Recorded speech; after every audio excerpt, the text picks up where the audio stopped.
আসসালামু আলাইকুম রহমতুল্লাহ বারকাতু। কেমন আছো বন্ধুরা? আশা করি ভালো আছো। আজকে আমি চিকেন ভাজা রেসিপি দেখাচ্ছি। গ্যাসটা আমি জ্বালিয়ে নিয়েছি, তেল গরমও হয়ে গিয়েছে।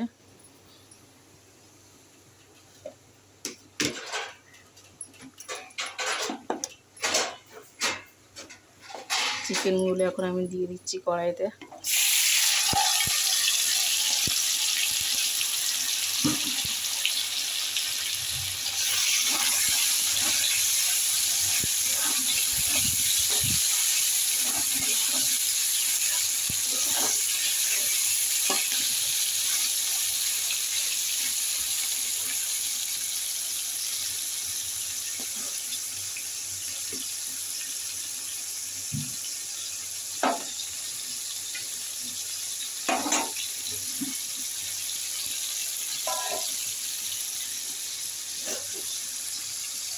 চিকেনগুলো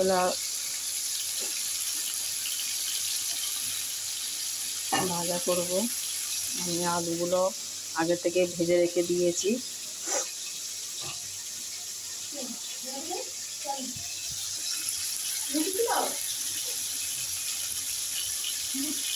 এগুলো আস্তে আস্তে লাল হোক, মাঝে মাঝে নেড়ে দিতে হবে, নালে তলায় ধরে যাবে।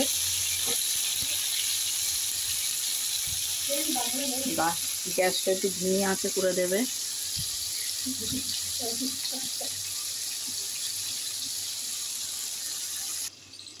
চিকেনটা এখন আমি খুলে দেখছি।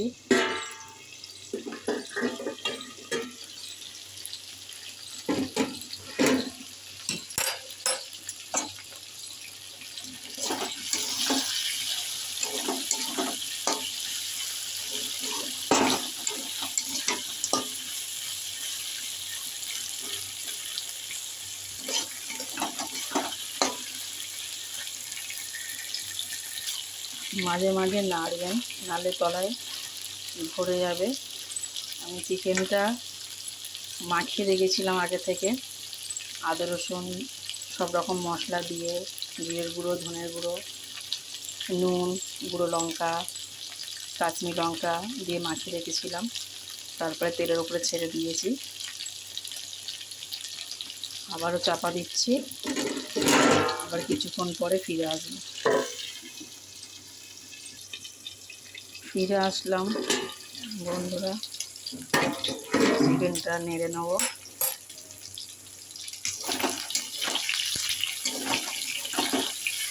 একটু লাল লাল হয়ে এসেছে তাই এবারে আমি ওর উপর থেকে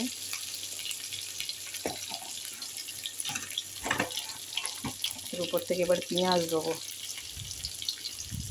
উপর থেকে পেঁয়াজটা দিলে খেতে ভালো লাগে।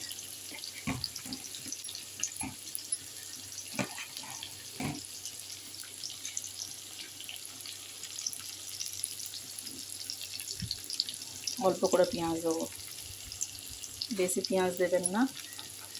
এবার নেড়ে চেড়ে নেবো।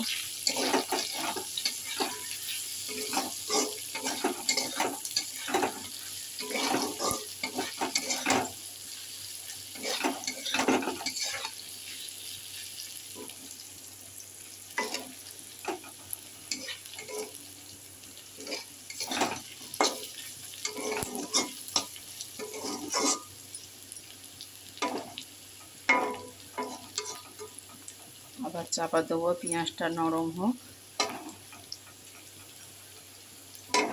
তারপরে আবার ফিরে আসবো।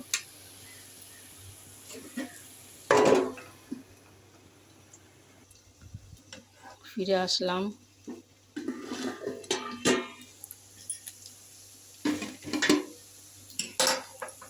চিকেনগুলো আমার লাল লাল হয়ে গেছে, পেঁয়াজগুলো নরম হয়ে গিয়েছে।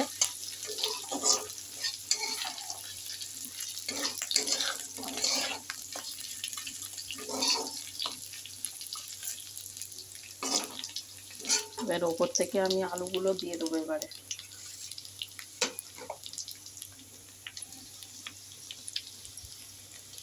আলু আর চিকেন ভাজা খুব খেতে ভালো লাগে।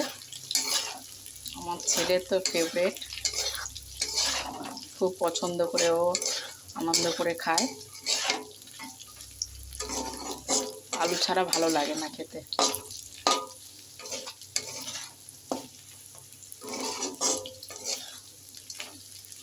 আর একটু হয়ে আসলে আমি নামিয়ে নেব, চিকেন ভাজা হয়ে যাবে।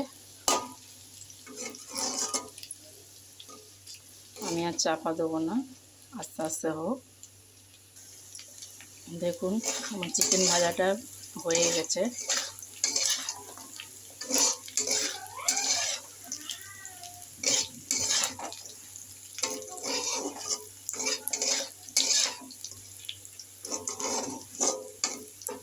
এবার আমি নামিয়ে নিচ্ছি। দেখুন বন্ধুরা, আমি চিকেনটা নামিয়ে নিয়েছি, কত সুন্দর লাগছে দেখতে। এই চিকেন আলু ভাজা গরম ভাতের সঙ্গে খেতে খুব ভালো লাগবে। আপনারা খেয়ে দেখবেন, ভালো লাগলে শেয়ার করবেন, কমেন্ট করবেন, লাইক করবেন। চিকেন আলু ভাজা রেসিপি